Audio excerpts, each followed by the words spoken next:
আসসালামু আলাইকুম দর্শক, আমি আজকে আপনাদের জন্য একটা নেসেস্তার বরফি বা হালুয়ার রেসিপি নিয়ে এসেছি, যেটা বাসায় খুব সহজেই বানানো যায়, খেতেও খুব ভালো লাগে। চলুন তাহলে শুরু করা যাক আজকে সেই নেসেস্তার হালুয়া বা বরফি। এখানে এই হালুয়াটা বানাতে বেশি পরিমাণ জিনিসের দরকার হয় না। এখানে নিয়ে নিলাম হাফ কাপ মতো কর্নফ্লাওয়ারই দেবেন, অ্যারারুট দেবেন না, এতে শক্ত হয়ে যায়। দিয়ে দিলাম 1 কাপ মতো চিনি। 1 কাপ কর্নফ্লাওয়ার 1 কাপ চিনি, এটার মাপটা ঠিক। আমি সমস্ত উপকরণগুলো দিয়ে এখন পানি দিয়ে এটা ভিজিয়ে রাখবো কিছুক্ষণ। আমি একটু পানি দিয়ে প্রথমে কর্নফ্লাওয়ার যেহেতু একটু শক্ত হয়ে আসে, সেই জন্য আমি একটু চামচ দিয়ে নাড়া দিয়ে নিচ্ছি। এখানে আমার 3 কাপ মতো পানি ব্যবহার করতে হয়েছে, এটাই ঠিক মাপ ছিল। 3 কাপ মতো পানি আমার লেগেছে।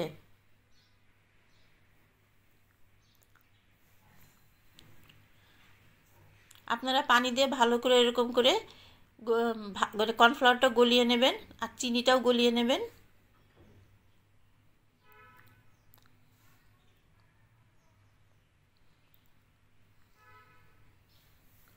এরপরে পছন্দ মতো কালারটা দিয়ে দেবেন, ফুড কালারটা ব্যবহার করবেন।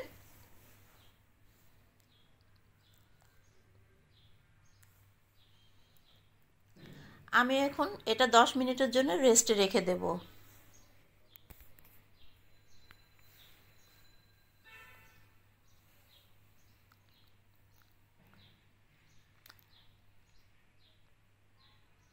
এখন এখানে দিয়ে দিলাম হাফ কাপ মতো সয়াবিন তেল।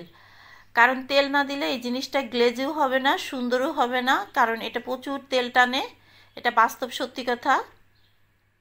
হালুয়া এমনি তেল লাগে বেশি, তারপরে কর্নফ্লাওয়ারের হালুয়াটাতে আর একটু বেশিই লাগে নেসেস্তাতে। আমি এটা কড়াইতে দিয়ে দিলাম। আমি এখানে অল্প হিট রেখেছি, আপনারাও অল্প হিটে রাখবেন, খুবই কম হিট রাখবেন, কারণ এই কর্নফ্লাওয়ারটা খুব দ্রুত হয়ে আসে, জমাট বাঁধে।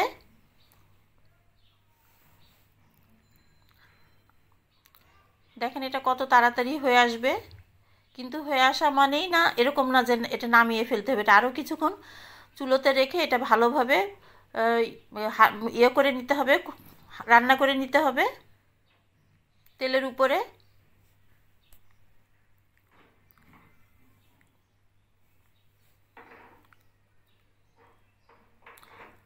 দেখেন কতটা গ্লেজি।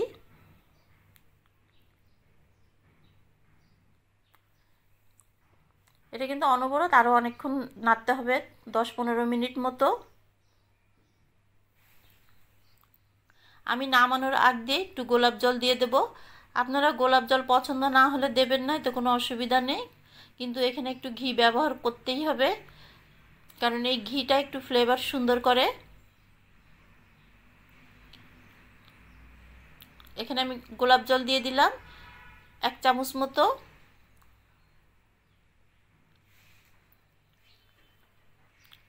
আপনারা দেখেন গ্লেজিটা কতটা সুন্দর। এখন দিয়ে দিব 2 টেবিল চামচ মতো ঘি। ঘিটা আপনারা ব্যবহার করার চেষ্টা করবেন।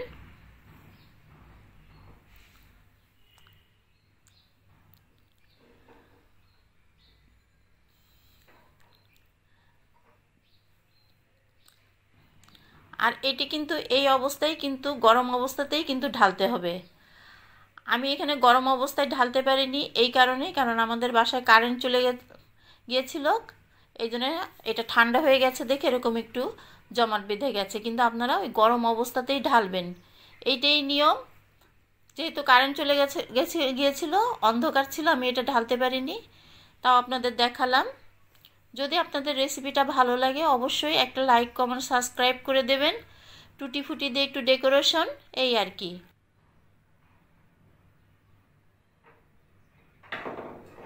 ফুলকপি দিয়ে দারুণ স্বাদের একটা সন্দেশ বা হালুয়ার রেসিপি, যেটা আমরা বাসায় খুব সহজেই বানাতে পারি। এখানে আমি 4টা ফুলকপি নিয়েছি। বাজারে এখন ফুলকপি প্রচুর সস্তা। ফুলকপির ডাঁটাগুলো ফেলে দিয়ে এরকম ছোট টুকরো করে নিয়েছি। ফুলকপির ডাঁটাগুলো আপনারা রাখবেন না, অন্য একটা হাঁড়িতে আমি গরম পানি দিয়েছি আর দিয়ে দিলাম কয়েকটা দারচিনি, 3টা তেজপাতা, কয়েক টুকরো জয়ত্রী আর একটু মৌরি। এই মশলাগুলো ফুলকপির গন্ধটা দূর করে দেবে আর আপনারা অবশ্যই গরম পানির ভিতরেই ফুলকপিগুলো সিদ্ধ দেবেন। আমার ফুলকপিগুলো সিদ্ধ হওয়ার জন্য আমি ঢাকনি দিয়ে দিলাম। আমার ফুলকপিগুলো সিদ্ধ হয়ে গেছে। এখন আমি ফুলকপিগুলো ব্লেন্ডারে ব্লেন্ড করে নেব। এরকম একটা চালনিতে করে রেখে দিয়েছিলাম, ব্লেন্ডারের পরে পানিগুলো এভাবে ঝরে পড়েছে। এখন আমি এটা হালুয়া বানাতে চলে যাব। কড়াইতে দিয়ে দিলাম হাফ কাপের থেকে বেশি তেল। 4টা ফুলকপির জন্য হাফ কাপের থেকে একটু বেশি তেল লেগেছে। দিয়ে দিলাম 2টো বড় বড় সাইজের দারচিনি, 3টা তেজপাতা আর এখন দিয়ে দিলাম সেই ফুলকপিগুলো। ভিডিওটা অনেক বড় হয়ে যাবে দেখে ফুলকপিটা নাড়ার ভিডিওটা আমি দিতে পারিনি। আপনারা এইভাবে নেড়ে নেবেন। এখানে আমি 1 কাপ মতো চিনি ব্যবহার করব। আমার 1 কাপ চিনি যথেষ্ট ছিল। আপনারা স্বাদ অনুযায়ী চিনিটা ব্যবহার করবেন আর মিষ্টি খাবারে একটু সামান্য লবণ দেবেন। এরকম করে নেড়ে নেবেন। আমি একটু গোলাপ জল দিয়েছি। দিয়ে দিলাম 4 টেবিল চামচ মতো পাউডার মিল্ক। এখানে আমি শুধু পাউডার মিল্কটাই ব্যবহার করেছি।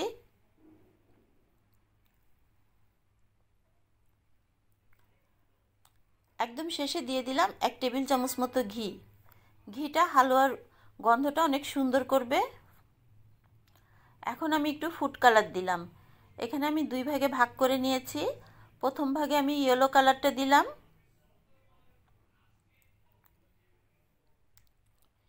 দ্বিতীয় ভাগে দিলাম গ্রিন কালার।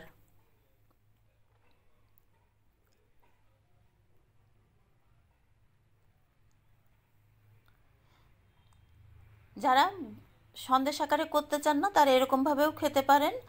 আমার অরেঞ্জ কালারটা হলো গাজরের একটা হালুয়া। এই 3টাই আমি এখন ব্যবহার করব। আমি একটা বাটার পেপারে একটু ঘি ব্রাশ করে নিচ্ছি।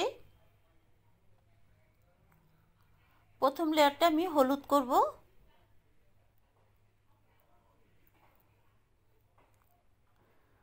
আপনারা এরকম করে করলে খুব সুন্দর হবে, জিনিসটা দেখতেও ভালো লাগে।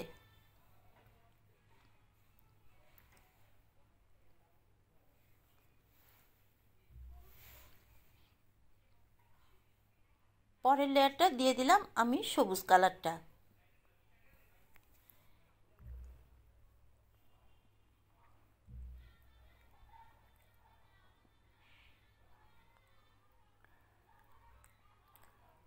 এই সন্দেশ বা হালুয়াটা আমরা রুটি পরোটা যে কোনো কিছুর সাথে খেতে পারি। এখন আমি একটু ঘি ব্রাশ করে নিচ্ছি আর একটু।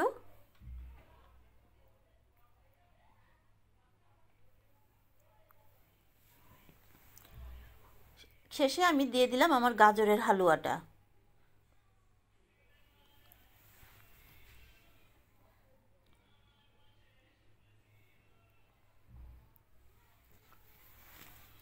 আপনারা একটা ছুরি দিয়ে এভাবে ছড়িয়ে দেবেন।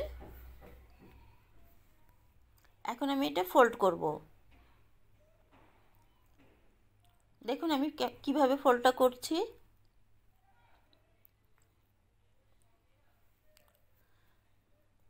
আস্তে করে এরকমভাবে ফোল্ড করে নেবেন।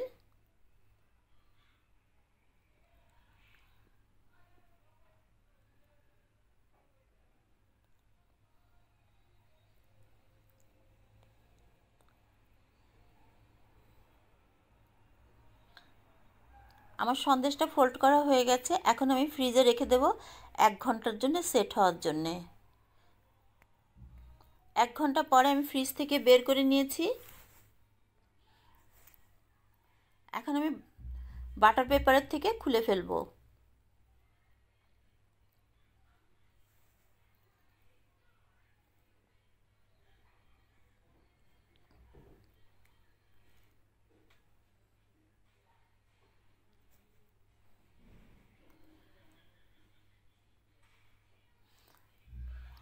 হাত দিয়ে আমি একটু 2 সাইড সুন্দর শেপ করে দিচ্ছি।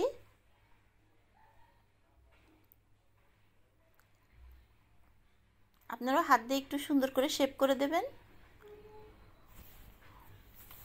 উপরে দিয়ে দিচ্ছি একটু পাউডার মিল্ক, এতে করে দেখতে সুন্দর লাগবে। ডেকোরেশন আপনারা আপনাদের পছন্দ মতো করে নিতে পারবেন, কিন্তু ভিতরটা যখন কাটবো দেখতে অনেক সুন্দর লাগবে।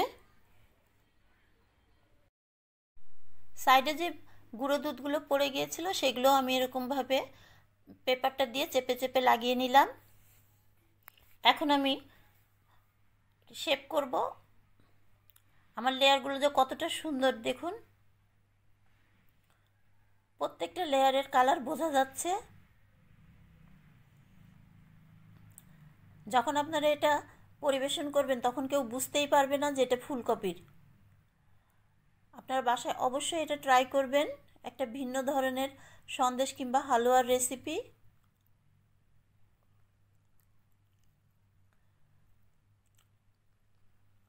প্রত্যেকটা লেয়ার দেখুন কত সুন্দরভাবে কেটে কেটে আসছে।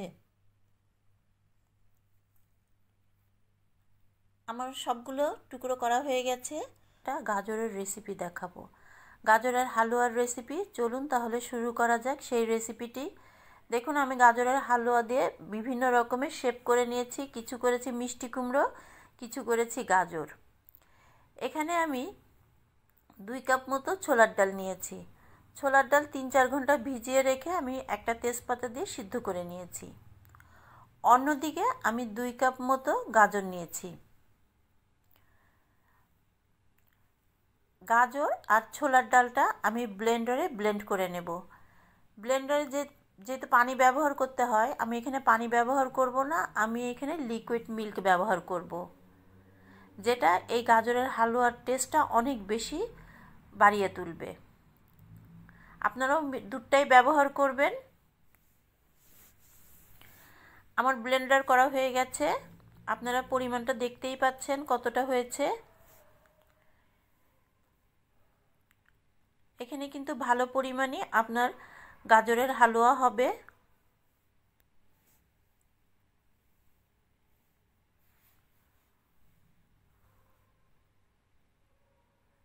অন্যদিকে আমি একটা কড়াইতে তেল দিয়ে নিয়েছি। এখানে আমি সাদা তেলটা ব্যবহার করছি। এখানে আমি 1/2 কাপ মতো তেল ব্যবহার করেছি। হালুয়া বানাতে গেলে আমরা অনেক পরিমাণ তেল ঘি ব্যবহার করি। এখানে দিয়ে দিলাম কয়েকটা লবঙ্গ আর 4টা এলাচি, 3টা তেজপাতা, আপনারা দেখতেই পাচ্ছেন। এখন আমি সেই উপকরণগুলো দিয়ে দিলাম। আমি এখানে ঘি ব্যবহার করিনি, কারণ আমার কাছে ঘি ছিলও না। ঘি ছাড়াই যে খুব সুন্দর হালুয়া হয় সেটাই আমি আপনাদের দেখাবো। আমি চিনির পরিমাণটা যা দিব একদম পারফেক্ট হবে। এখানে আমি 1/2 কাপ করে 2 বার চিনি দিয়েছি, সেজন্য আমার 1 কাপ চিনি ছিল একদম পারফেক্ট। আপনারা যদি মিষ্টি বেশি পছন্দ করেন তাহলে একটু বেশি দেবেন, কিন্তু এই মাপটা ছিল একদম ঠিকঠাক মতো।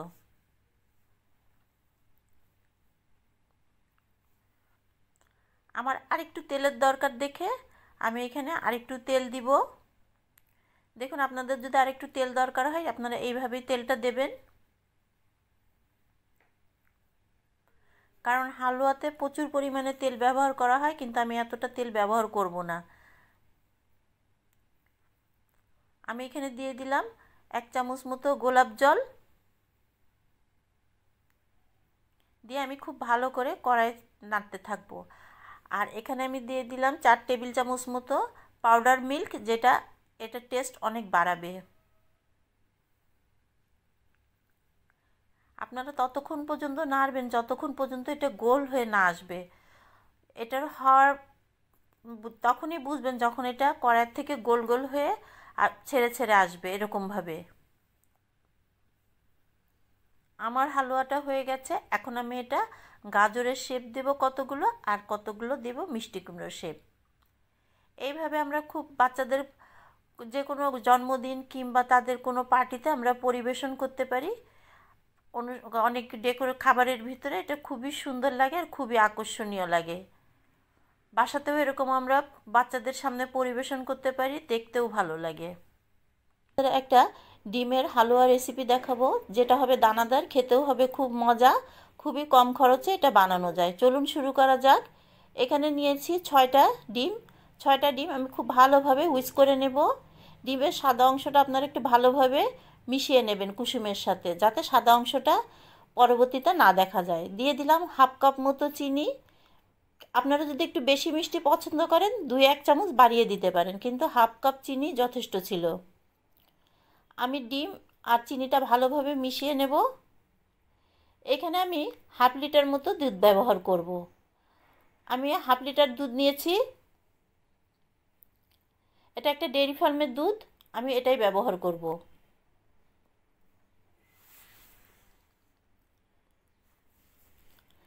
হাফ লিটার দুধে 6টা ডিমের জন্য যথেষ্ট ছিল।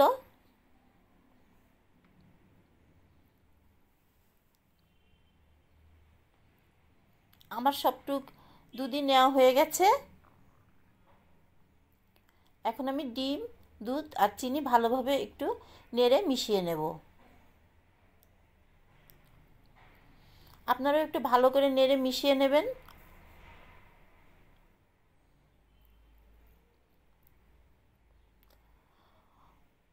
অন্যদিকে আমি হালুয়া বানানোর জন্য একটা কড়াই নিয়েছি। এই কড়াইয়ের ভিতরে আমি ডিমের মিশ্রণটা ছেঁকে নেব। ছেঁকে নেওয়ার কারণ যাতে কোনো রকম দলা থাকলে এটা আর ভিতরে যাবে না।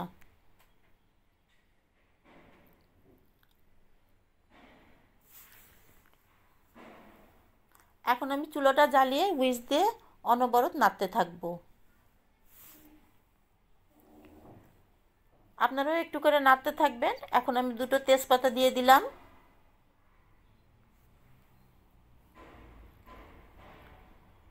দিয়ে দিলাম একটা দারচিনি।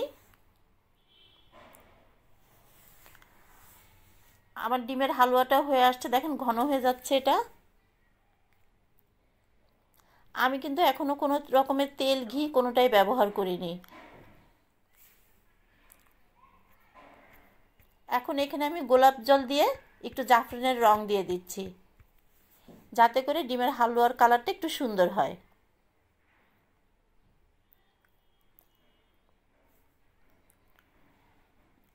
ডিমের হালুয়াটা হয়ে আসছে। এখন আমি এখানে একটু তেল আর একটু ঘি দিব। আমি এখানে 1 চামচ মতো ঘি ব্যবহার করেছি আর 1 চামচ মতো তেল ব্যবহার করেছি। আপনারা ঘিটা বাদ দিয়ে তেলও ব্যবহার করতে পারেন, তাতে কোনো অসুবিধা নেই। দেখুন আমি এইভাবে ডিমের হালুয়াটা সরিয়ে নিচ্ছি আর মাঝখানে তেজপাতাগুলো দিয়ে দিব, কারণ এইটাতে যখন আমি তেল আর ঘি দিব তখন একটা সুন্দর ফ্লেভার হবে। হালুয়া জাতীয় খাবারে খুব বেশি তেল ঘি ব্যবহার করার দরকার নেই, তাহলে খাবারটা একটু আনহেলদি হয়ে যাবে। এখানে দেখেন আমি কিন্তু কোনো রকমের এলাচ ব্যবহার করিনি, কিংবা কোনো পাউডারও ব্যবহার করিনি এলাচের। কিন্তু কোনো রকমের ডিমের গন্ধ ছিল না। হালুয়াটা খুবই ভালো হয়েছিল। আপনারা বাসায় এরকমভাবে ট্রাই করে দেখবেন। এটা খুবই মজাদার, বানাতেও খুব সোজা। যদি হালুয়াটা আপনাদের ভালো লাগে তাহলে অবশ্যই একটা লাইক, কমেন্ট, সাবস্ক্রাইব করে দেবেন। দেখা হবে পরবর্তী কোনো একটা রান্না নিয়ে।